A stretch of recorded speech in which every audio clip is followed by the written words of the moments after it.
Hi viewers, today we will be discussing about self-control and self-monitoring and emotional quotient, intelligence quotient and social quotient. Self-control and self-monitoring. Self-control is the ability to control oneself in terms of having mastery over one's desires. Self control എന്ന് പറഞ്ഞാൽ കേൾക്കുമ്പോൾ തന്നെ അറിയാം ഒരു വ്യക്തിക്ക് ആ വ്യക്തിയെ തന്നെയും കൺട്രോൾ ചെയ്യുവാനുള്ള എബിലിറ്റിയാണ് സെൽഫ് കൺട്രോൾ എന്ന് പറയുന്നത്. ആ സെൽഫ് കൺട്രോൾ എന്തിൻ്റെ അടിസ്ഥാനത്തിലാണ്? In terms of having mastery over one's desires. ഒരു വ്യക്തിക്ക് പലതരത്തിലുള്ള ഡിസൈഴ്സ്, പലതരത്തിലുള്ള ആഗ്രഹങ്ങൾ കാണും.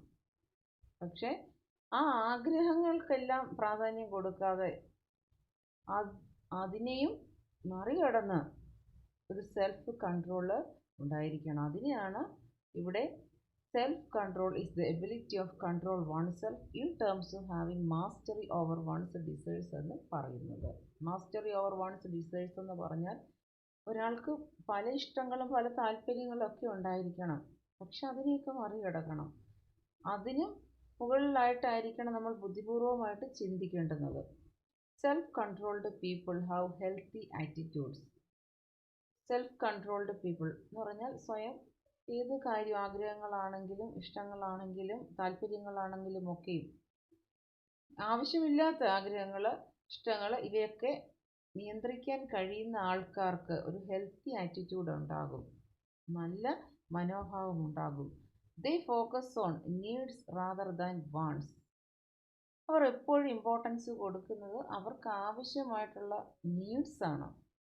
എന്ന് പറഞ്ഞാൽ ബേസിക് ആയിട്ട് എല്ലാവർക്കും വേണ്ടുന്ന ചില കാര്യങ്ങളുണ്ട് അടിസ്ഥാനപരമായിട്ട്. ആ അടിസ്ഥാനപരമായിട്ട് വേണ്ടുന്ന നീഡ്സിനായിരിക്കും ഇമ്പോർട്ടൻസ് കൊടുക്കുന്നത്. അല്ലാതെ ആ നീഡ്സ് സാറ്റിസ്ഫൈ ചെയ്യുവാൻ വേണ്ടിയിട്ട് പല വാൺസിന് ഇമ്പോർട്ടൻസ് കൊടുക്കത്തില്ല. ഉദാഹരണത്തിന് ഇപ്പോൾ ഒരു വ്യക്തിക്ക് വീട് വേണം, അത് ഏറ്റവും അടിസ്ഥാനപരമായിട്ട് വേണ്ടുന്നതാണ്.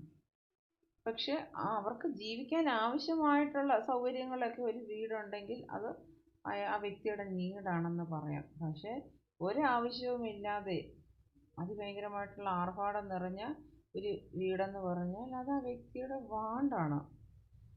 അപ്പോൾ സാധാരണഗതിയിൽ സെൽഫ് കൺട്രോൾ ഉള്ള ആൾക്കാർ ആ നീഡ്സിന് ഇമ്പോർട്ടൻസ് കൊടുക്കും, ഇതുപോലുള്ള വാൺസിനായിരിക്കത്തില്ല. അതേപോലെ തന്നെയാണ് ചില പ്രോഡക്ട്സിൻ്റെയൊക്കെ കാര്യത്തിൽ നമ്മൾ മാർക്കറ്റിങ്ങിൽ പഠിച്ചതാണ്. അപ്പോൾ എഴുതാനൊരു പേന വേണം, എഴുതുക എന്നുള്ളത് നീഡാണ്, അതിന് വേണ്ടിയിട്ടൊരു പേന വേണം, അത് അത്യാവശ്യമായിട്ട് വേണ്ടുന്നൊരു കാര്യം തന്നെയാണ്. പക്ഷെ വില കൂടിയ പേന കൊണ്ട് എഴുതത്തുള്ളൂ എന്ന് പറഞ്ഞാൽ അത് ആവശ്യമില്ലാത്ത ഒരു വാൺസിനകത്ത് വരുന്നതാണ്. അപ്പോൾ സെൽഫ് കൺട്രോൾ ഉള്ള ആൾക്കാർ ആ നീഡ്സിന് ഇമ്പോർട്ടൻസ് കൊടുക്കും, വാൺസിന് ആകത്തില്ല. They know their own value. അവർക്ക് അവരുടെ മൂല്യം എന്താണെന്ന് അറിയാം. They know how to balance their emotions. അവർക്ക് അവരുടെ ഇമോഷൻസ് ബാലൻസ് ചെയ്യാനും അറിയാം. Self monitoring is A theory that deals with the phenomenon of expressive control. ഇനി അടുത്ത് സെൽഫ് മോണിറ്ററിങ് എന്താണെന്ന് നോക്കാം. സെൽഫ് മോണിറ്ററിങ് എന്ന് പറഞ്ഞാൽ ഇപ്പോൾ ഏതെങ്കിലും ഒരു പ്രത്യേക സിറ്റുവേഷനിൽ നമ്മുടെ എക്സ്പ്രഷൻസ് കൺട്രോൾ ചെയ്യുന്നതാണ്. അതുമായിട്ട് റിലേറ്റ് ചെയ്ത് നിൽക്കുന്ന കാര്യങ്ങളാണ് സെൽഫ് മോണിറ്ററിങ്ങിൽ പറയുന്നത്.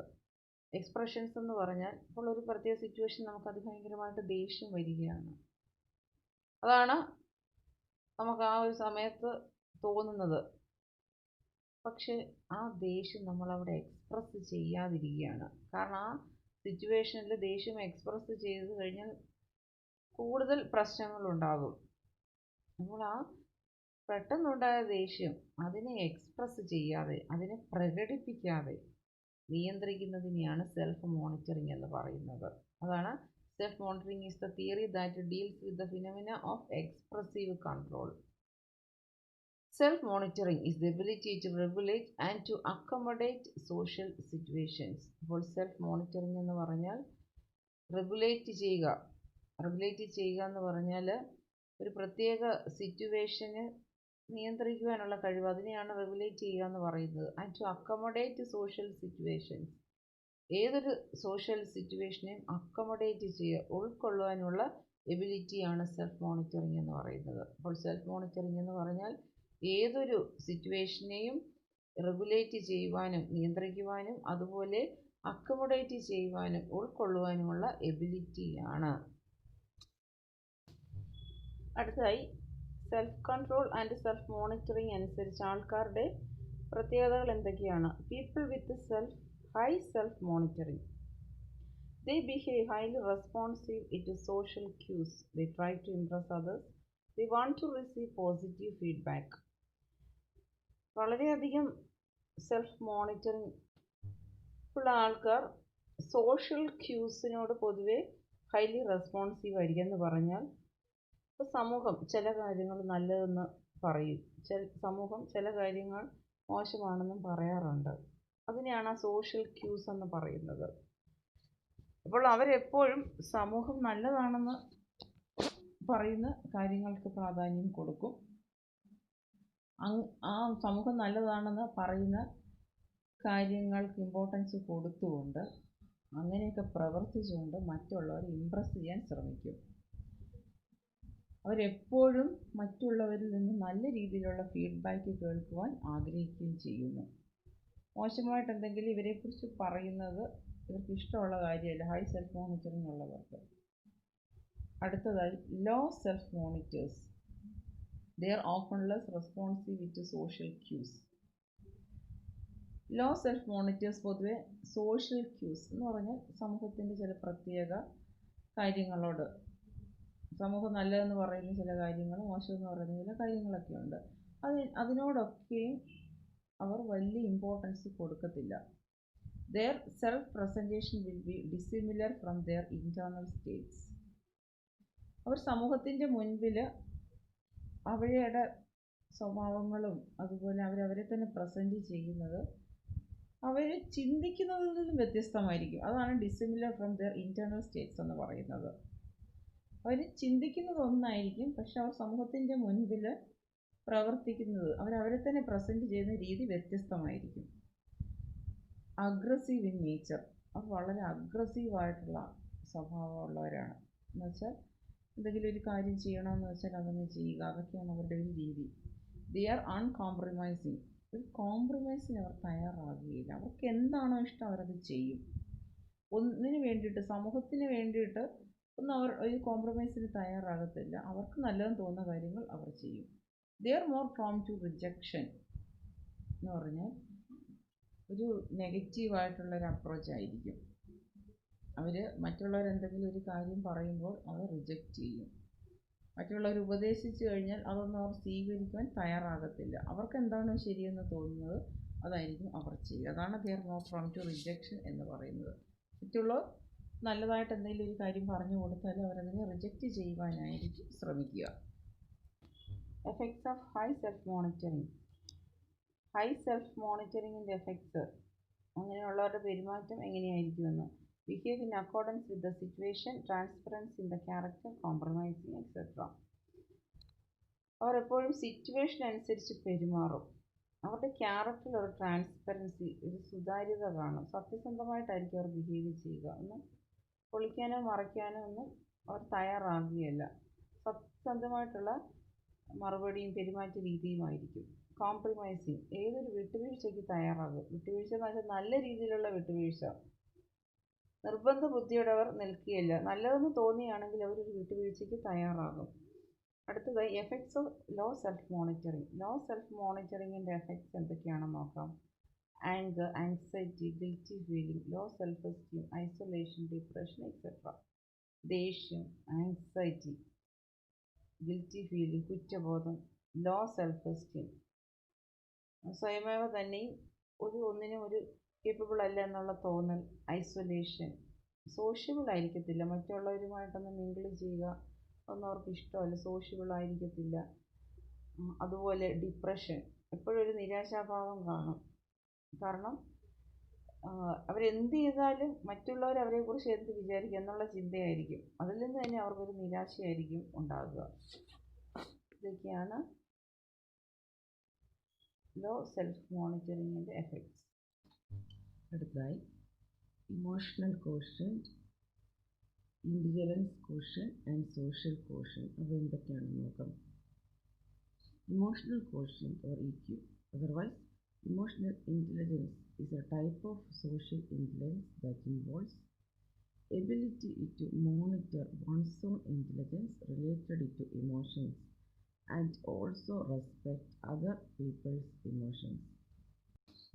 ഇമോഷണൽ കോഷ്യന്റ് ഇക്യു അല്ലെങ്കിൽ ഇമോഷണൽ ഇൻ്റലിജൻസ് എന്ന് പറഞ്ഞാൽ നമ്മൾ മറ്റുള്ളവരുമായിട്ട് ഇൻട്രാക്റ്റ് ചെയ്യേണ്ടി വരുമ്പോൾ അവരുടെ ഇമോഷൻസിനെ റെസ്പെക്റ്റ് ചെയ്തുകൊണ്ട് അതിനും ഒരു പരിഗണന കൊടുത്തുകൊണ്ട് നമ്മളുടെ ഇമോഷൻസ് ബുദ്ധിപരമായിട്ട് മോണിറ്റർ ചെയ്യുന്നതിനെയാണ് അല്ലെങ്കിൽ കൺട്രോൾ ചെയ്യുന്നതിനെയാണ് ഇമോഷണൽ കോഷ്യന്റ് അല്ലെങ്കിൽ ഇമോഷണൽ ഇൻ്റലിജൻസ് എന്ന് പറയുന്നത്. അതുകൊണ്ടാണ് അതിനെ ഒരു സോഷ്യൽ ഇൻ്റലിജൻസ് ആയിട്ട് പറയപ്പെടുന്നത്. കാരണം മറ്റുള്ളവരുമായിട്ട് ഇൻട്രാക്റ്റ് ചെയ്യുമ്പോൾ നമ്മുടെ ഇമോഷൻസ് അവർക്കും കൂടെ പരിഗണന കൊടുത്തുകൊണ്ട് മോണിറ്റർ ചെയ്യുകയാണ്. യഥാർത്ഥത്തിൽ ബുദ്ധിപൂർവമായിട്ട് നമ്മുടെ ഇമോഷൻസിനെ നിയന്ത്രിക്കുക തന്നെയാണ്. അതുവഴി പല പ്രോബ്ലംസും ഒഴിവാക്കാനായിട്ട് സാധിക്കും. അടുത്തതായി intelligence quotient or IQ is the measurement of intelligence and is expressed in number. അടുത്തതായി ഇൻ്റലിജൻസ് കോഷ്യന്റ്. ഇൻ്റലിജൻസ് കോഷ്യന്റ് അല്ലെങ്കിൽ IQ എന്ന് പറഞ്ഞാൽ ഓരോരുത്തരുടെയും ബുദ്ധിപരതയെ അളക്കുന്നതാണ്, മെഷർ ചെയ്യുന്നതാണ്. അതൊരു നമ്പറിൽ തന്നെ ആയിരിക്കും എക്സ്പ്രസ് ചെയ്യുക. A person's IQ can be calculated by having the person take an intelligence test. ഒരു വ്യക്തിയുടെ ഇൻ്റലിജൻസ് കോഷ്യന്റ് കാൽക്കുലേറ്റ് ചെയ്യണമെന്നുണ്ടെങ്കിൽ ആ വ്യക്തി ഒരു ഇൻ്റലിജൻസ് ടെസ്റ്റിനകത്ത് പാർട്ടിസിപ്പേറ്റ് ചെയ്യണം. അതിൻ്റെ അടിസ്ഥാനത്തിലാണ് ആ വ്യക്തിയുടെ ഇൻ്റലിജൻസ് കോഷ്യന്റ് കാൽക്കുലേറ്റ് ചെയ്യുന്നത്. It is a measure of a person's intelligence capacity relative to peers. അപ്പോൾ ഇൻ്റലിജൻസ് കോഷ്യന്റ് എന്ന് പറഞ്ഞാൽ ഒരു വ്യക്തിയുടെ ബുദ്ധിപരമായിട്ടുള്ള കഴിവ് തന്നെയാണ്. അത് ആ വ്യക്തിയുടെ കൂടെ ജോലി ചെയ്യുന്നവരോ അല്ലെങ്കിൽ പഠിക്കുന്നവരാണെങ്കിൽ കൂടെ പഠിക്കുന്നവരുമായിട്ടൊക്കെ കമ്പയർ ചെയ്യുമ്പോഴുള്ള ബുദ്ധിപരമായിട്ടുള്ള ഒരു കപ്പാസിറ്റി. അപ്പോൾ ഇൻ്റലിജൻസ് കോഷ്യന്റ് എന്ന് വെച്ചാൽ എന്താണ്? ഓരോരുത്തരുടെയും ബുദ്ധിയുടെ അളവിനെ അത് നമ്പറിൽ തന്നെയും എക്സ്പ്രസ് ചെയ്യുന്നതിനെയാണ് ഇൻ്റലിജൻസ് കോഷ്യന്റ് എന്ന് പറയുന്നത്. ഒരു വ്യക്തിയുടെ ഇൻ്റലിജൻസ് കോഷ്യന്റ് ഇൻ്റലിജൻസ് ടെസ്റ്റിലൂടെയാണ് കാൽക്കുലേറ്റ് ചെയ്യുന്നത്. അതിന് പ്രത്യേകം തരത്തിലുള്ള ടെസ്റ്റ് തന്നെയുണ്ട്. അതുപോലെ ഇൻ്റലിജൻസ് കോഷ്യന്റ് കണ്ടുപിടിക്കുന്നത് മറ്റുള്ളവരുമായിട്ട് ഒരു വ്യക്തിയുടെ ബുദ്ധി എത്രത്തോളം ഉണ്ട് അത് കമ്പയർ ചെയ്തുകൊണ്ടാണ്. അടുത്തതായി സോഷ്യൽ കോഷ്യന്റ് അല്ലെങ്കിൽ SQ, അതും അല്ലെങ്കിൽ സോഷ്യൽ ഇൻ്റലിജൻസ് എന്ന് പറയാം. It is the ability to understand, manage and improve social network. Social quotient അല്ലെങ്കിൽ സോഷ്യൽ ഇൻ്റലിജൻസ് എന്ന് പറഞ്ഞാൽ ഒരു വ്യക്തിക്ക് എത്രമാത്രം സോഷ്യൽ നെറ്റ്വർക്ക്, അതായത് സാമൂഹ്യപരമായിട്ടുള്ള റിലേഷൻഷിപ്പിനെ മനസ്സിലാക്കാൻ കഴിയും, അതിനെ മാനേജ് ചെയ്യാം, അതുപോലെ അതിനെ കുറച്ചും കൂടെ എങ്ങനെ മികച്ചതാക്കാൻ കഴിയും. ആ ഒരു എബിലിറ്റിയാണ് സോഷ്യൽ കോഷ്യന്റ് അല്ലെങ്കിൽ സോഷ്യൽ ഇൻ്റലിജൻസ് എന്ന് പറയുന്നത്. അപ്പോൾ ചില ജോലിയിലൊക്കെ ആണെങ്കിൽ മറ്റുള്ളവരുമായിട്ടൊക്കെ ധാരാളം ഇൻട്രാക്റ്റ് ചെയ്യേണ്ടതായിട്ട് വരും. അതുമാത്രമല്ല അവരെ മാനേജ് ചെയ്തതായിട്ട് വരും.